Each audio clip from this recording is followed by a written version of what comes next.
राज्य के मुख्यमंत्री जी ने राज्य की जनता को अपने दोनों पैर दिखाते हुए प्रेस के माध्यम से मणिपुर की घटना पर चिंता प्रकट करते हुए प्रेस कॉन्फ्रेंस की। मणिपुर की घटना पर चिंता मुख्यमंत्री जी करें, उनका अधिकार है। मैंने विधानसभा में भी कहा था, खाजूवाले की घटना पर चिंता करते, हिंडौन की घटना पर चिंता करते, दौसा की घटना पर चिंता करते। अब मुख्यमंत्री जी कह रहे हैं कि हमने फ्री एफआईआर करा दी, इसलिए मामले ज़्यादा दर्ज हुए। दुष्कर्म का मामला जो रिकॉर्ड पर आता है वो तब आता है जब 164 के अंदर महिला का बयान भी हो जाता है। और ये एनसीआरबी वो ग्रिड है जिसके अंदर पूरे देश के पूरे सभी राज्यों की आपराधिक सूचनाओं का एकत्रीकरण होते हैं। उसके आंकड़ों के अनुसार राजस्थान तीसरी बार पहली पायदान पर आया दुष्कर्म में। और जब मैंने विधानसभा में ये बात कही कि आप इस पर तो बताओ, और उस पर मेरी बात को ताकीद किया सैनिक राज्य मंत्री जी ने।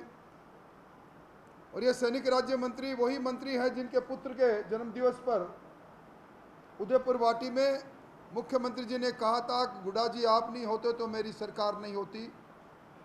मैं आपका एहसान भूल नहीं सकता, आप और आपके साथियों ने मेरी सरकार बचाई। और गुड्डा जी कोपभाजन तब बन गए जब सचिन पायलट के साथ वो अजमेर से जन संघर्ष यात्रा में पदयात्रा पर चले गए। एक मंत्री सदन के अंदर ये बात कह दे, और मैंने कहा कलेक्टिव रिस्पॉन्सिबिलिटी ये कहती है कि एक मंत्री बोलता है तो पूरी सरकार बोलती है। आपने देखा होगा हाउस के अंदर कई बार जो पायलट करते हैं मंत्री वो दूसरे होते हैं बिल को, और जो जवाब देते हैं वो दूसरे होते हैं। ये संवैधानिक व्यवस्था है आर्टिकल 164(2) में।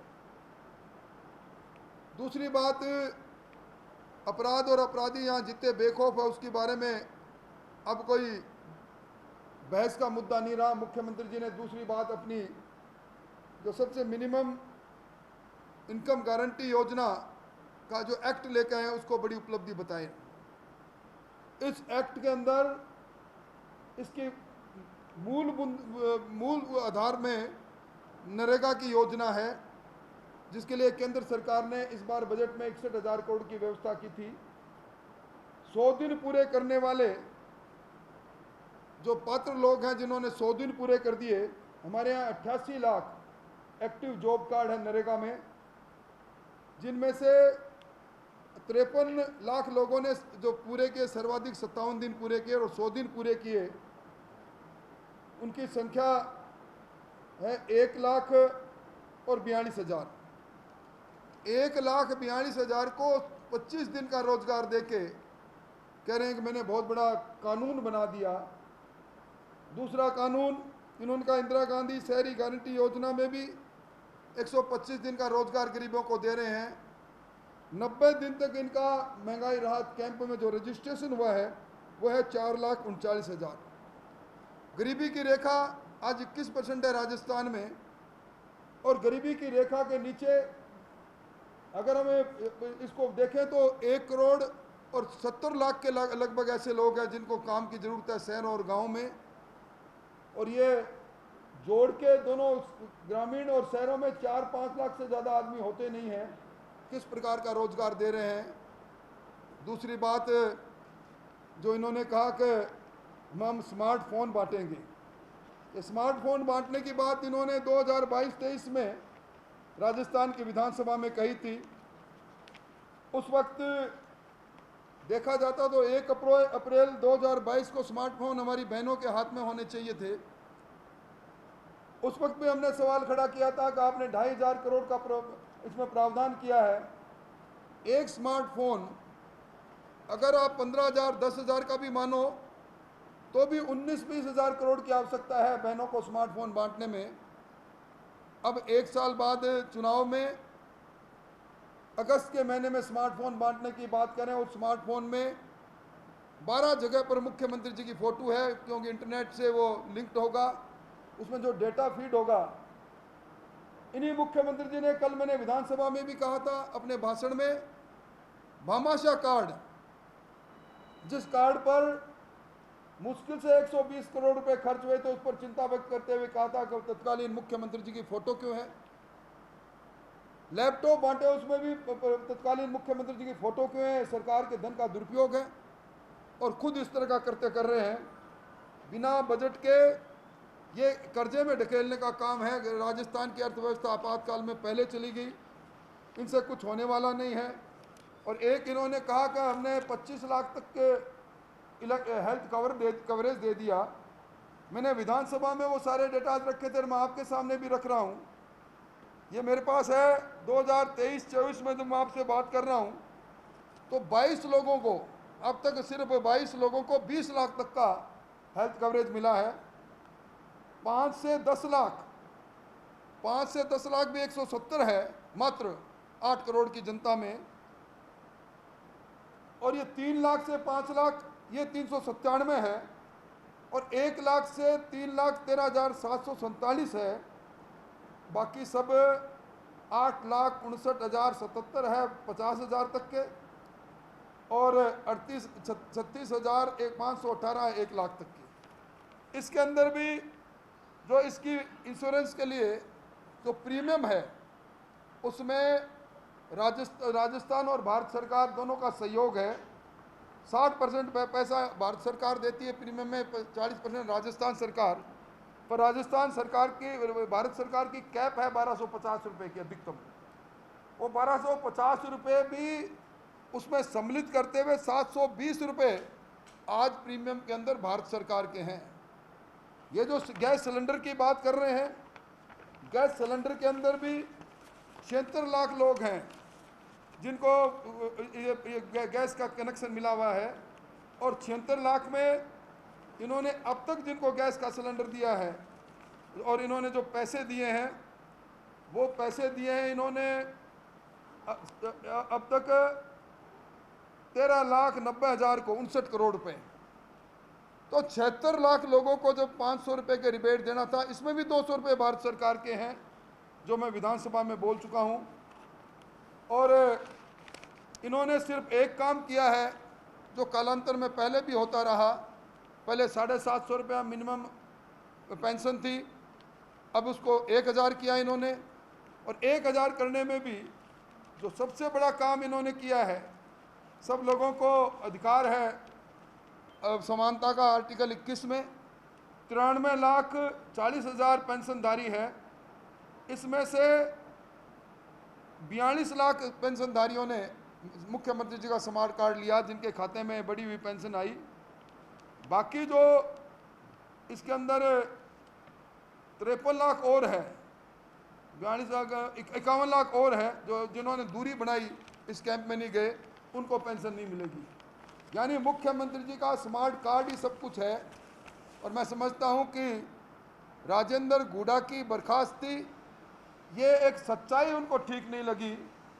राजस्थान के अंदर दुष्कर्म में राजस्थान ने देश का नाम नीचा किया, प्रदेश का नाम नीचा किया।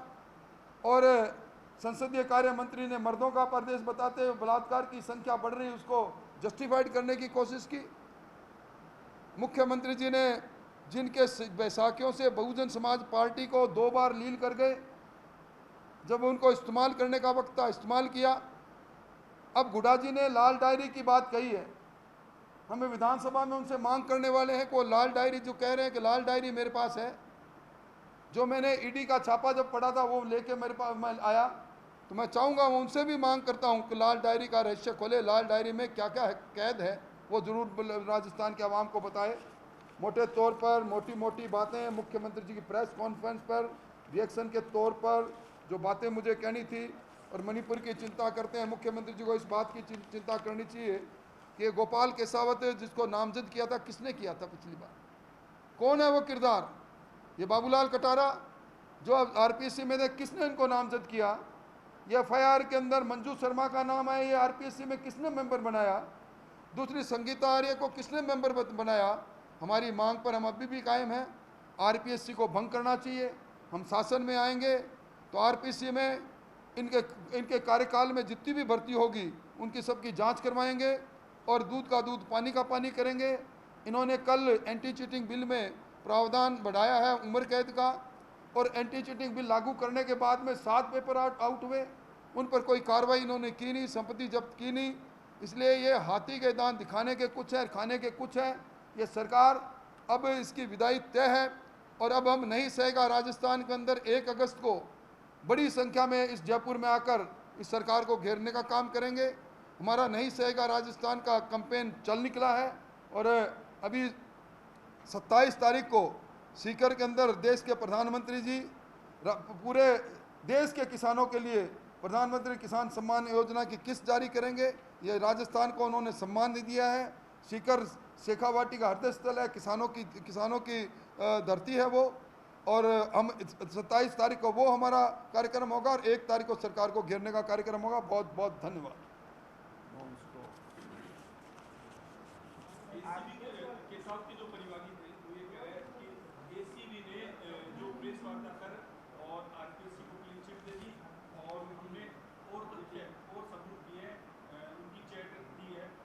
देखिए, एसीबी के प्रमुख ने जो सबसे पहले प्रेस कॉन्फ्रेंस की और बिना रिमांड के केसावत साहब को जेल में भेजा जुडिशियल कस्टडी में, ये संकेत कर रहे हैं कि इनके तार निश्चित तौर पर कहीं से दूर से जुड़े हुए थे।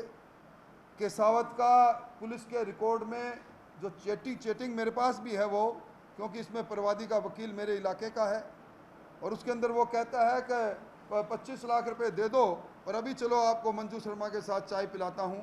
मैं 4:30 बजे केसावत बोलता है कि मैं मुख्यमंत्री आवास पर जा रहा हूँ, मुझे 4 ट्रांसफ़र कराने हैं।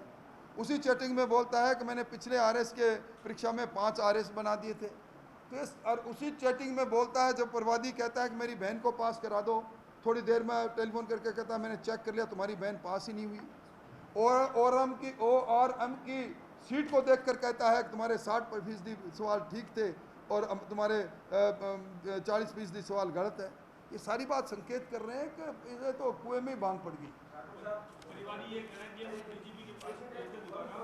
देखिए, सुरक्षा नहीं देना इस सरकार की फितरत है। कन्हैया लाल का सर कलम किया। कन्हैया लाल को जिन नौजवानों ने, शक्ति सिंह और गोविंद सिंह नाम था क्या, प्रहलाद सिंह ने पकड़ाया, उन्होंने सुरक्षा की गुहार की, इन्होंने नहीं मानी।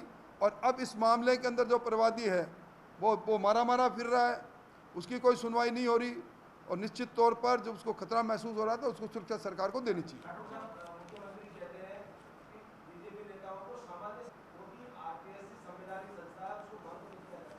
संवैधानिक संस्था में नामजद आप ऐसे लोगों को करोगे जो सरेआम नौकरियां लुटाएंगे पैसा लेकर, तो क्या उस संस्था को पुरस्कृत करें? मुख्यमंत्री जी को मैं कहूँगा कि अगर संवैधानिक संस्था है और संस्था में कोई कमी नहीं तो एक कार्यक्रम रखें, इन सबको पुरस्कृत करना चाहिए। बाबूलाल कटारा को जेल से बुला के पुरस्कार दे दो, साफा पहनाओ। और केसावत साहब ने तो चरखा चांदी का काट ही रहे थे, सोने के तार निकाल ही रहे थे उसमें, उनको भी बुला लो। और मंजू जी को और संगीता जी को तो आप उनको जानते हो, आपकी सलाहकार की धर्मपत्नी है, उनको भी बुला लो, दो सम्मानित करो ना, कौन मना करता है।